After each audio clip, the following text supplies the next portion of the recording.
అంతేనా?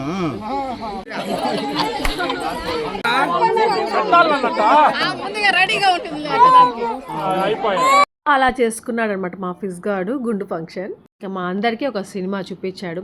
ఎలాగైతే ఏమి ఫంక్షన్ అయిపోయింది, సక్సెస్గా అయింది. చాలా బాగా అనిపించింది, చాలా బాగా జరిగింది. అందరు వచ్చారు, కడుపు నిండా తినిపించాము.